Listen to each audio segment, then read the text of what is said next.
सीकर में राज्य सरकार के 2 वर्ष का कार्यकाल पूर्ण होने के अवसर पर शनिवार को वन पर्यावरण और जलवायु परिवर्तन विभाग मंत्री और जिले के प्रभारी मंत्री संजय शर्मा की उपस्थिति में प्रेस ब्रीफिंग और कलेक्ट्रेट परिसर में जिला स्तरीय कार्यक्रम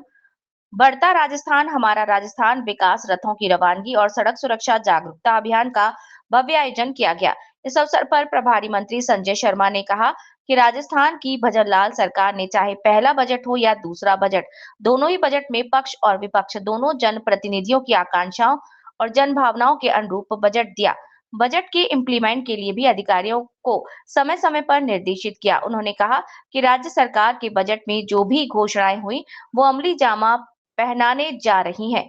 कई कार्य पूरे हो चुके हैं और कई कार्य जल्द पूरे होने वाले हैं। उन्होंने पूर्ववर्ती सरकार की ओर इशारा करते हुए कहा कि जहां पिछले सरकार में पेपर लीक जैसी घटनाएं सामने आती हैं, उन पर पिछले 2 साल में अंकुश लगा है। पिछली सरकार में जिस तरह से आपराधिक और महिला अत्याचार के मामले बढ़े थे, उसमें काफी कमी आई है और प्रदेश की कानून व्यवस्था में काफी सुधार हुआ है। राज्य सरकार ने अपराधियों को गिरफ्तार करने के बाद अंजाम तक पहुंचाने का काम भी राजस्थान पुलिस ने किया। प्रदेश में स्थानीय जनप्रतिनिधि भी कलेक्टर या एसडीएम की अध्यक्षता में समय समय पर जन सुनवाई कर आमजन की समस्या का समाधान कर रहे हैं। उन्होंने कहा कि पिछले 2 वर्षों में मुख्यमंत्री के भय, भूख और भ्रष्टाचार मुक्त राजस्थान के लक्ष्य को अमली जामा पहनाने का काम भी जनप्रतिनिधियों ने किया है, जिसमें प्रशासनिक अधिकारियों की अहम भूमिका रही है। आज भजनलाल सरकार के 2 साल पूरे होने पर राज्य सरकार द्वारा प्रत्येक विधानसभा क्षेत्र में राज्य सरकार की योजनाओं का प्रचार प्रसार के रथ भेजे गए हैं, जिन्हें प्रभारी मंत्री होने के नाते हरी झंडी दिखाकर जिले भर में रवाना किया। इस रथ में एक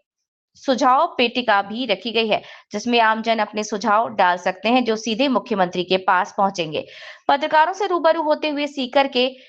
नानी बीड में बने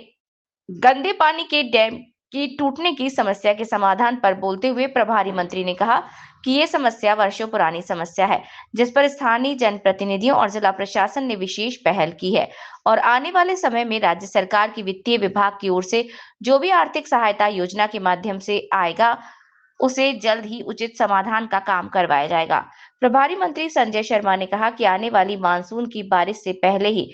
नानी बीट के कच्चे डैम के टूटने की समस्या का स्थायी समाधान कर देंगे। जिले और शेखावाटी में बढ़ती गैंगवार पर बोलते हुए प्रभारी मंत्री ने कहा कि हमारी सरकार ने अपराधों पर काफी हद तक अंकुश लगाया है और अपराधियों को पकड़कर न्यायालय में पेश कर सलाखों के पीछे भेजने का काम किया है। जिले भर में, राज्य भर में नई चीजें हो रही हैं, भ्रष्टाचार टॉलरेंस। देखिए, मैं सबसे पहले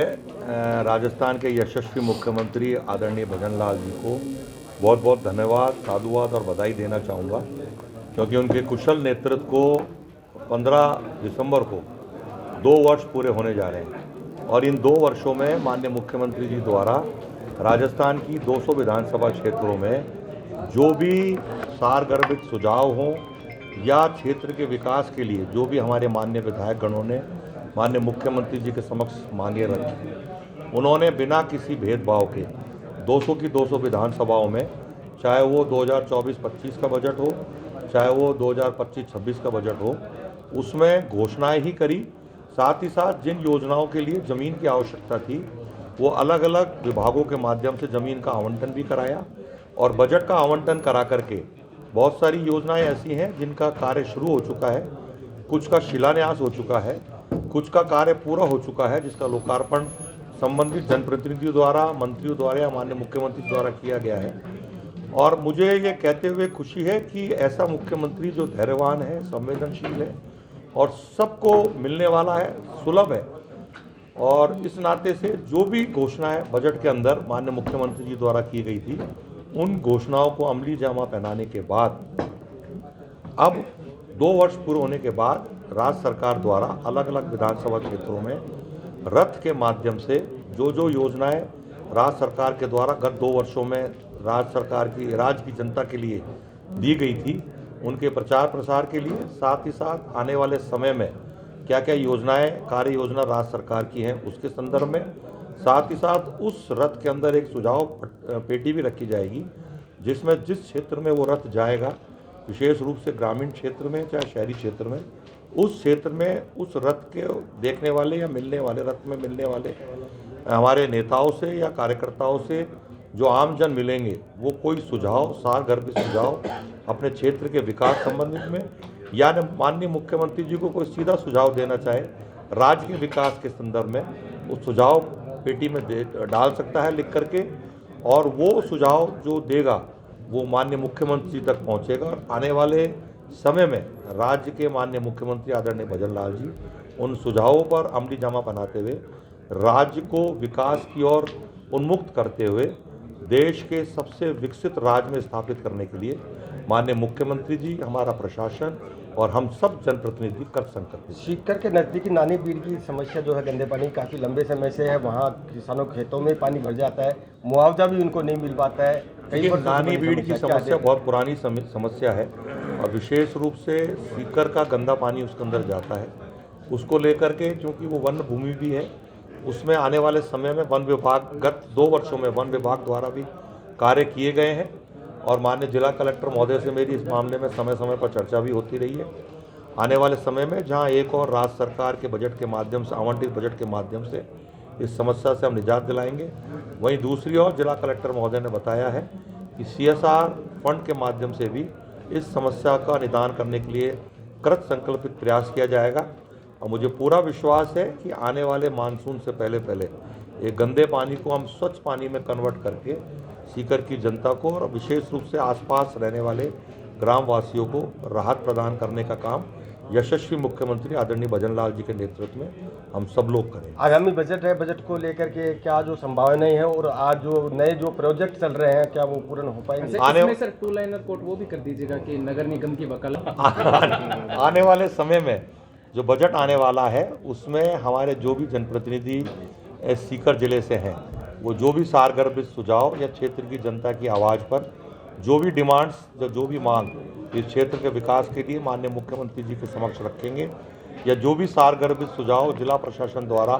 माननीय मुख्यमंत्री जी को दिए जाएंगे, मुझे पूरा विश्वास है कि आने वाले बजट में माननीय मुख्यमंत्री जी द्वारा उनको अमली जामा पहनाया जाएगा। जहाँ तक आपने नगर परिषद सीकर को नगर निगम बनाने की बात करी, ये विषय मेरे संज्ञान में पहले भी आया था और मैंने इस विषय को लेकर के माननीय मुख्यमंत्री जी को पत्र भी लिखा था और मैं सीकर की जनता की तरफ से और सब जनप्रतिनिधियों की तरफ से माननीय मुख्यमंत्री जी से पुनः आग्रह करूंगा कि आने वाले बजट में नगर परिषद सीकर को नगर निगम बना करके सीकर की जनता को एक विशेष सौगात देने का काम करें। चलो ठीक है। आप सब लोग इस प्रेस वार्ता कार्यक्रम में पधारे हैं और उनकी सरकार माननीय मुख्यमंत्री जी के नेतृत्व में अपने 2 वर्ष पूरे करने जा रही है। 15 दिसंबर 2023 में माननीय मुख्यमंत्री जी द्वारा शपथ ली गई थी और 15 तारीख को इस सरकार के 2 वर्ष का कार्यकाल पूरा होने जा रहा है। उसके निमित्त ये प्रेस कॉन्फ्रेंस बुलाई गई है। सबसे पहले तो मैं धन्यवाद देना चाहूंगा हमारे यशस्वी मुख्यमंत्री आदरणीय भजन लाल जी को, क्योंकि 2 वर्षों में प्राय ये देखा जाता था कि बजट का आवंटन लास्ट के जो चुनाव वर्ष होते थे उसमें किया जाता था। वो बजट लोक लुभावन या चुनाव के दृष्टिकोण से देखा जाता था। लेकिन पहला बजट हो चाहे दूसरा बजट हो, उसमें जिस प्रकार से माननीय मुख्यमंत्री जी द्वारा जो भी हमारी जनप्रतिनिधियों की आकांक्षा थी या उनसे अपेक्षा थी, चाहे वो पक्ष का विधायक हो चाहे विपक्ष का विधायक हो या निर्दलीय विधायक हो, जन भावनाओं के अनुरूप आपने बजट दिया और बजट का इम्प्लीमेंट किस प्रकार से हो उसके लिए समय समय पर माननीय मुख्यमंत्री जी द्वारा अधिकारियों को निर्देशित किया गया, जिसका परिणाम है कि जो भी घोषणाएं बजट के अंदर हुई वो अमली जामा पहनने जा रही हैं। जहां जमीन की आवश्यकता थी वहां जमीन की आवश्यकता थी, जमीन का अलॉटमेंट हुआ और ASFS जारी होने के बाद कई कार्य प्रक्रियाधीन हैं, कई कार्य पूर्ण हो चुके हैं, जिसका शिलान्यास या लोकार्पण माननीय मुख्यमंत्री जी के द्वारा या हमारे जनप्रतिनिधियों के द्वारा किया गया है। साथ ही साथ सबसे बड़ी विशेषता इस 2 साल के अंदर ये रही कि गत सरकार में प्राय हर परीक्षा में प्रतियोगिता परीक्षा के पेपर लीक हुआ करते थे, लेकिन मुझे बताते हुए खुशी है कि माननीय मुख्यमंत्री जी की विशेष रूप से मॉनिटरिंग है या उनका कुशल नेतृत्व है, जिसकी परिणति है कि गत 2 वर्षों में एक भी ऐसी परीक्षा प्रतियोगिता नहीं हुई जिसके अंदर पेपर लीक का मामला हमारे समक्ष आया हो। गत सरकार में जो भी पेपर लीक के माफिया थे या जिन्होंने उसमें अपनी महती भूमिका निभाई, उनको शिक्षकों के पीछे जेल के पीछे भेजने का काम माननीय मुख्यमंत्री जी के नेतृत्व में, कुशल नेतृत्व में हुआ और विकास जिस प्रकार से होना चाहिए, चाहे भारत सरकार से पैसा लाने की बात हो या राज्य सरकार के द्वारा बजट का इम्प्लीमेंटेशन हो, उसमें माननीय मुख्यमंत्री जी द्वारा विशेष भूमिका निभाते हुए कार्य किया गया। यदि हम पर्यावरण की शुद्धिकरण की बात करें,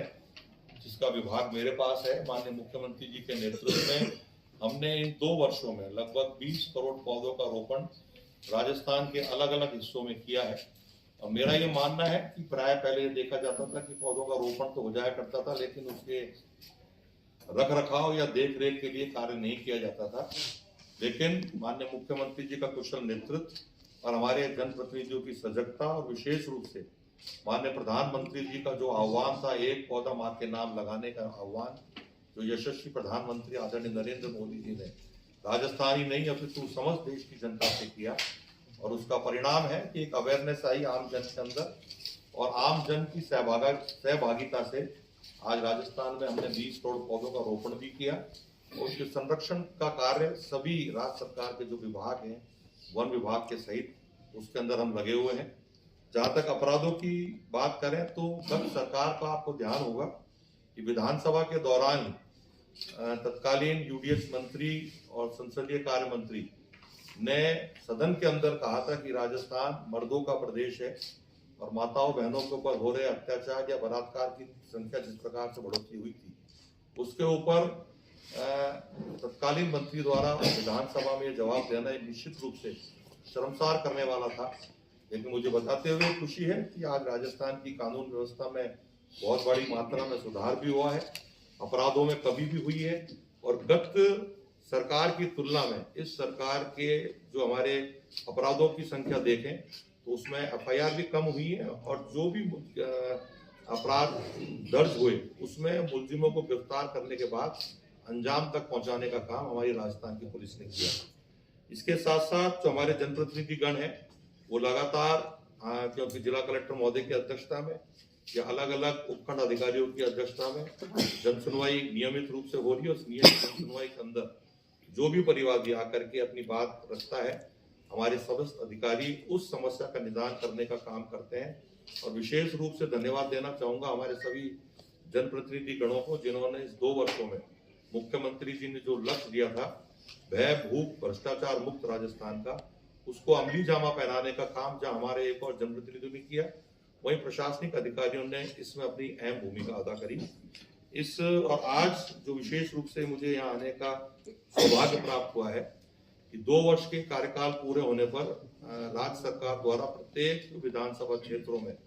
रथ भेजे गए हैं, जिसका आज मेरे द्वारा प्रभारी मंत्री होने के नाते फ्लैग ऑफ दिखा करके उनका अलग अलग विधानसभा में भेजा जाएगा। इन रथों के माध्यम से जहां एक और 2 वर्षों में जो कार्य राज्य सरकार द्वारा किए गए हैं, विशेष रूप से अलग अलग विधानसभा में जो कार्य किए गए हैं उसका उल्लेख होगा। आने वाले समय में क्या क्या कार्य योजना राज्य सरकार की है उसका उल्लेख होगा। और सबसे ज्यादा विशेष बात इस रथ के अंदर यह है, उसके अंदर एक सुझाव देने के लिए एक डब्बा भी रखा जाएगा। जो रथ जिस क्षेत्र में जाएगा, चाहे वो ग्राम पंचायत स्तर पर जाए चाहे वार्ड स्तर पर जाए, उस सुझाव पेटिका के अंदर कोई भी व्यक्ति, कोई भी आमजन, सीकर जिले की बात करूं तो सीकर जिले का एक व्यक्ति उसमें जो उसके सुझाव, सारगर्भित सुझाव राज्य सरकार से संबंधित हो, अपने जनप्रतिनिधि से संबंधित हो, या जो कार्य योजना वो अपने क्षेत्र के लिए लाना चाहता है, या जो कार्य अपूर्ण है या जिसकी अपेक्षा उसको राज्य सरकार के माध्यम से थी, वो अपना सुझाव भी उस सुझाव पेटिका के अंदर लिख कर डाल सकता है। और वो सुझाव पेटिका के में जो भी सुझाव आएंगे वो सीधे सीधे माननीय मुख्यमंत्री जी के पास जाएंगे। और आने वाले समय में जो सुझाव इस राज्य का आम मतदाता भाई बहन या विशेष रूप से सीकर लोक जिले के जो भी हमारे मतदाता भाई बहन हैं वो देंगे, उस पर राज्य सरकार काम करेगी। योजनाएं बना रहे हैं, आप योजनाएं बनाने की बात करते हैं और खुद आप जब चेकिंग पे जाते हैं तो आपकी वन चौकी के जो कर्मचारी हैं वो सोते हुए मिलते हैं। क्या आपको नहीं लगता कि जो पैंथर्स का मूवमेंट आबादी क्षेत्र में हो रहा है तो उसके लिए प्रभावी तरीके से कोई ऐसी कार्रवाई या ऐसी कोई सीलिंग करवाई जानी चाहिए ताकि आने वाले समय में ये चीजें इवन विधायकों की आवाज पे पैंथर सीलिंग से तात्पर्य आपको किसी प्रकार की ऐसी कोई बाड़बंदी हो या अतिरिक्त कर्मचारियों की नियुक्ति हो ताकि ये मतलब आबादी क्षेत्र में पहुंचना बड़ी बात नहीं। देखिए, जहां तक आपने पैंथर की बात करी, पैंथर राजस्थान में बहुआयात है और गत बजट से मतलब 2024 तक अगर हम आंकड़ों की बात करें तो हमारे पास पैंथर का आंकड़ा नहीं है कितने पैंथर राजस्थान के अंदर है। इस बात को ध्यान में रखते हुए माननीय मुख्यमंत्री जी ने बजट में घोषणा भी करी और हमको विशेष रूप से निर्देशित किया कि जिस प्रकार से टाइगर की गणना होती है उस प्रकार से हमको पैंथर की गणना भी करनी चाहिए। और मुझे बताते हुए खुशी है कि पूरे राजस्थान में इस वक्त पैंथर की गणना शुरू हो चुकी है, चाहे वो कैमरा ट्रैपिंग के माध्यम से हो, चाहे पगमार के माध्यम से हो, या जो भी तरीके हमारे द्वारा किए जाते हैं उसके द्वारा पैंथर की गणना भी शुरू हो गई है। जहां तक आपने पैंथर का विधायक का आपने नाम दिया, विधायक निवास तक, लेकिन मैं ये कहना चाहूंगा पैंथर ग्रामीण क्षेत्र में भी जहां आम जनता रह रही है वहां भी आ रहा है और चाहे शहरी क्षेत्र हो वहां भी आम जनता रहती है वहां भी आ रहा है। प्राय आप भी जानते हैं कि वन्य जीव का स्थान है वन्य क्षेत्र, लेकिन जिस प्रकार से वन्य क्षेत्रों में अतिक्रमण हो रहा है और विस्थापित पैकेज आने के बावजूद भी बहुत बड़ी मात्रा में जो विस्थापित होने चाहिए ग्रामवासी वो अभी विस्थापित नहीं हो रहे हैं या विस्थापित पैकेज आने के बाद भी उस पैकेज पर तैयार नहीं हो रहे हैं, जिसकी परिणति है कि वो जानवर शहरी क्षेत्र के अंदर आ रहा है। दूसरी जगह कई जगह ये प्राय देखा जाता है कि जो उसका मूल भोजन है जिसको प्रेवेश बोलते हैं, शीतल है, सांबर है, कई क्षेत्रों में वो कमी आ जाती है, जिस कारण क्योंकि उसका प्रिय भोजन शहर के क्षेत्र में या ग्रामीण क्षेत्र में जाता है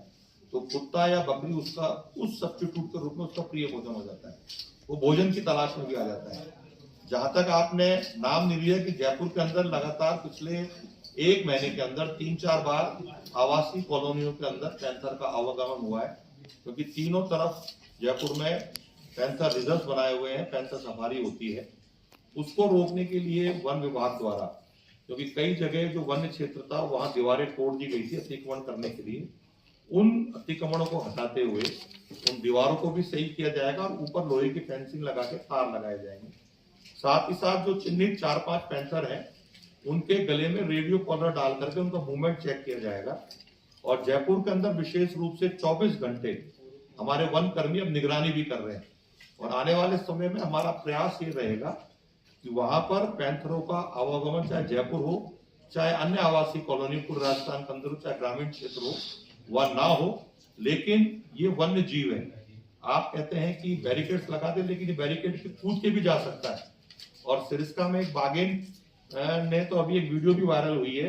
जो एक खेत में चली जाती है क्योंकि जंगल से लगता हुआ खेत था और उसको क्रॉस करके फिर वो जंगल के अंदर आती है। तो वन्य जीव कहाँ निकल जाए उसको रोकने का काम हम कर सकते हैं, लेकिन कब निकल जाए वो भी मॉनिटरिंग हम करेंगे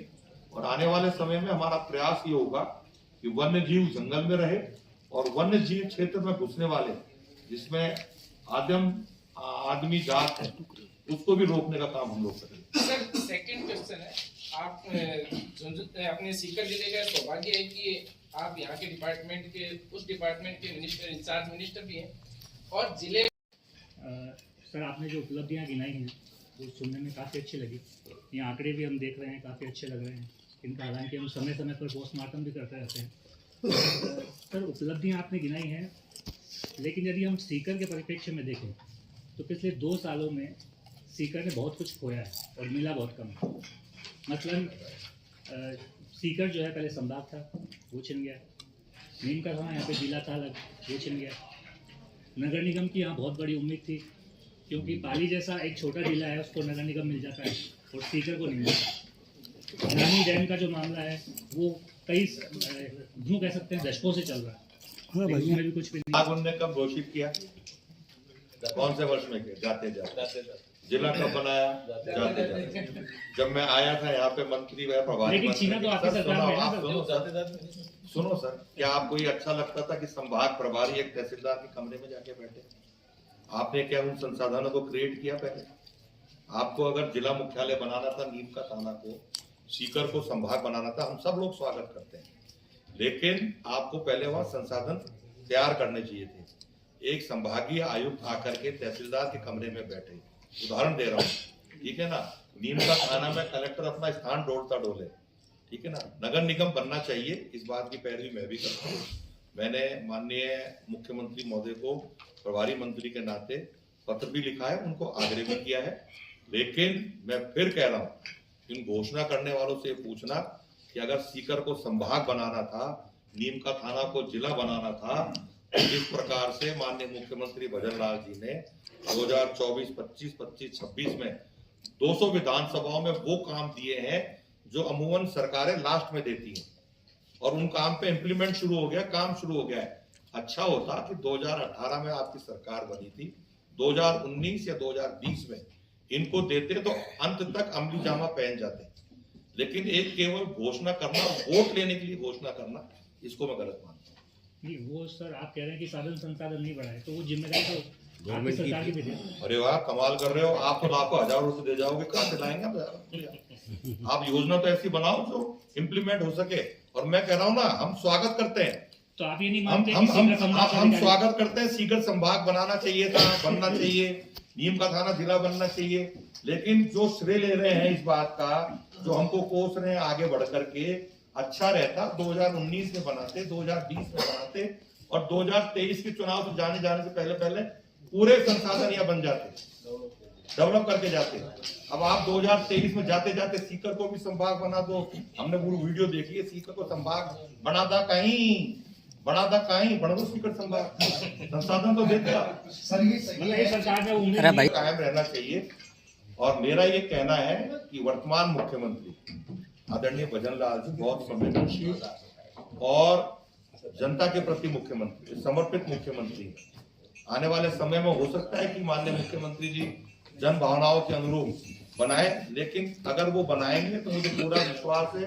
कि संसाधन दे के बनाएंगे, इनकी तरह बिना संसाधन नहीं बनाएंगे। प्रभारी मंत्री होने के नाते आप समर्थन करेंगे? मैं नगर निगम का समर्थन करता हूँ, नगर निगम को लेकर मैंने पत्र भी लिखा है, मैं यहाँ पहले भी आपसे कह के गया था, माननीय मुख्यमंत्री जी संभाग और जिले के बारे में से सुझाव देंगे तो पॉजिटिव सुझाव दूंगा, साथ करके सुझाव। मंत्री महोदय एक सवाल है, सीकर झुंझुनू दुखदेहरी पानी भीड़ की जो समस्या का आपने उल्लेख किया है, ये बहुत पुरानी समस्या है, और मुझे बताते हुए खुशी है कि हमारे जनप्रतिनिधियों ने और हमारे जिला प्रशासन ने उस पर एक विशेष पहल करी है, और आने वाले समय में राज्य सरकार के जो वित्त विभाग के द्वारा जो भी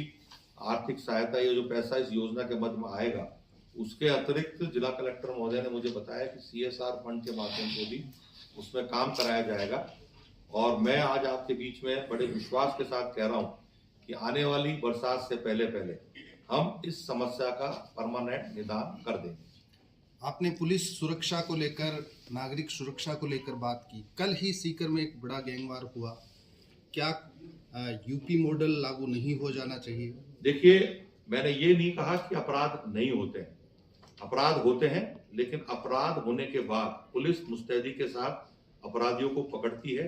और उसको अंजाम तक पहुंचाती है, न्यायालय तक पहुंचाती है, उसको जेल के सीटों तक पहुंचाती है। ये काम पिछली सरकार के द्वारा नहीं किए जाते थे, अपराधियों का संरक्षण किया जाता था,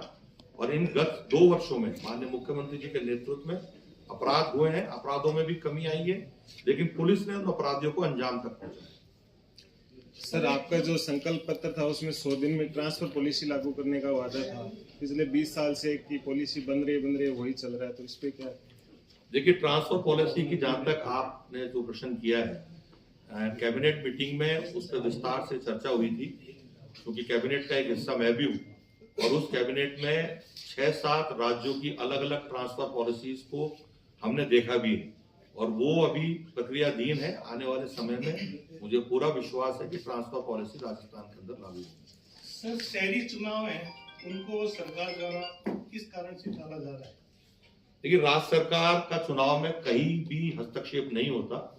चुनाव कराने का काम चुनाव आयोग का होता है। चूंकि पहले परिसीमन का मामला था, अब ओबीसी आयोग के आने के बाद तय होगा कि ओबीसी का कितने वर्ग को आरक्षण मिले। जिस दिन ओबीसी आयोग अपनी रिपोर्ट चुनाव आयोग को दे देगी, उस दिन चुनाव की तिथि चुनाव आयोग द्वारा घोषित कर दी। नहीं, जैसे राज्य सरकार के मंत्री हैं, उनके अलग अलग बयान आते कि नवंबर में होंगे, इसमें होंगे, ऐसे करते करते कोई एक देखिए, वो नहीं है। पहली बात तो ओबीसी आयोग की रिपोर्ट और अभी हाल ही में निर्वाचन आयोग भारत सरकार द्वारा राजस्थान में एसआईआर का काम चल रहा है, जो लगभग फरवरी के शुरुआत में या मिड ऑफ द फरवरी खत्म होगा। अब मेरा ये मानना है कि जैसे ही ये खत्म होगा, परिसीमन हो चुका है, चाहे नगरीय निकाय हो चाहे पंचायत स्तर पर निकाय हो, सबका परिसीमन हो चुका है। आने वाले समय में चुनाव आयोग जल्दी चुनाव। सर, यमुना का पानी कब तक से आने की है जी? यमुना पानी का जो वादा था, देखिए, यमुना के पानी के लिए यदि आपने बात करूं तो मैं उसके लिए हरियाणा के माननीय मुख्यमंत्री जी और हमारे राजस्थान के यशस्वी मुख्यमंत्री जी के बीच में समझौता हुआ है। दोनों राज्यों के अधिकारियों के बीच में, आप दोनों नेतृत्व के बीच में देख में समझौता हुआ है। और यमुना जल परियोजना जो विशेष रूप से सीकर, चूरू और झुंझुनू को लेकर के बहुत महत्वाकांक्षी योजना है और प्रथम चरण की डीपीआर तैयार करने का काम शुरू हो चुका है और उसको लेकर के 20.99 करोड़ की राशि डीपीआर बनाने के लिए स्वीकृत की गई है, जिसके कार्य आदेश जारी कर दिए गए हैं और बहुत जल्दी जब डीपीआर बन जाएगी तो ये योजना अमली जामा पहनेगी। मंत्री महोदय, मेरा आपसे एक निवेदन है। सर, आप प्रेस सीनियर के पास और क्या काम है? काम ही नहीं है उनके पास। वो अनर्गल आरोप लगाते रहते हैं और वहां भी आरोप लगाने की होड़ है। नेता प्रतिपक्ष टीकाराम जूली जी, कांग्रेस के प्रदेश अध्यक्ष माननीय गोविंद सिंह डोटासरा जी और कांग्रेस के वरिष्ठ नेता जिनको कांग्रेस पार्टी ने सत्ता के दौरान दरकिनार कर दिया था, जो होटलों में जाके बैठ गए थे, सचिन पायलट जी और निवर्तमान मुख्यमंत्री आदरणीय अशोक गहलोत जी। ये 4 वरिष्ठ नेता हैं कांग्रेस के, जो सुबह उठते रात को सोते वक्त कहीं ना कहीं मीडिया के सामने जाकर के सरकार को कोसते हैं, सरकार के नीतियों के खिलाफ बोलते हैं। लेकिन मैं आपके माध्यम से पूछना चाहता हूं कि 2 साल में चाहे डोटासरा जी हो, चाहे टीकाराम जूली जी हो, चाहे अशोक गहलोत जी हो, चाहे सचिन पायलट जी हो या कांग्रेस के कोई और भी जी हो, उन्होंने कोई आंदोलन राज्य सरकार के खिलाफ किया क्या? कोई भी ऐसी नीति हो जिसका विरोध उन्होंने खुल के सड़क पे उतर के किया क्या? केवल दूर से बाटियां सेकते भालों से। और मैं तो अब हर बार मैं मंच पे इस जगह कह के आ जाता हूं कि चाहे गोविंद सिंह डोटासरा जी हो, चाहे टीकाराम जूली जी हो, चाहे माननीय अशोक गहलोत जी हो, चाहे माननीय सचिन पायलट जी हो, चाहे कोई और दूसरा जी हो कांग्रेस का, वो कोई भी सारगर्भित सुझाव राज्य सरकार को देंगे, माननीय मुख्यमंत्री जी को देंगे,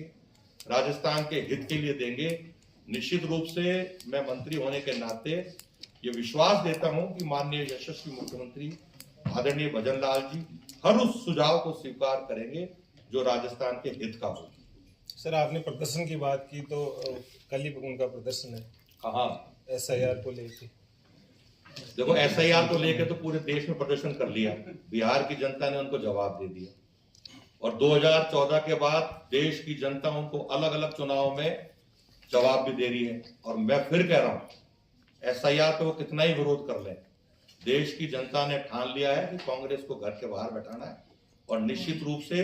ये आने वाले 2047 तक यही काम करते रहेंगे। धरना प्रदर्शन के अलावा इनके पास कोई काम नहीं है। सर, 2 महीने बाद में राज्य का बजट है, क्या उम्मीद कर सकते हैं सीधे वो क्या बहुत बड़े तक पहुंचेगी, लेकिन इस डेयरी को एक प्रयोगशाला सा बना दिया कि 2 साल में 8 एमडी बनने जा रहे हैं, ना वो घाटे से उभर पा दिए। इसका कोई भविष्य है कि इस तरीके का? दिखवा लेंगे सर, आपने ये विषय रखा है मेरे सामने, मैं इसको दिखवाऊंगा। और क्योंकि डेयरी एक ऐसा प्रोजेक्ट है जो सीधा सीधा किसानों से जुड़ा हुआ है और उसमें जो भी हमारी सोसाइटी है, समितियां हैं, उसमें किसान भाइयों के साथ साथ हमारी माताएं बहनें विशेष रूप से काम करके दूध का उत्पाद भी बढ़ाती हैं और दूध का उत्पाद बढ़ा के उनकी खुद की आर्थिक आय का स्रोत भी होता है। तो आने वाले समय में बरसाना की डेयरी अच्छी तरीके से चले, उसका प्रयास करेंगे।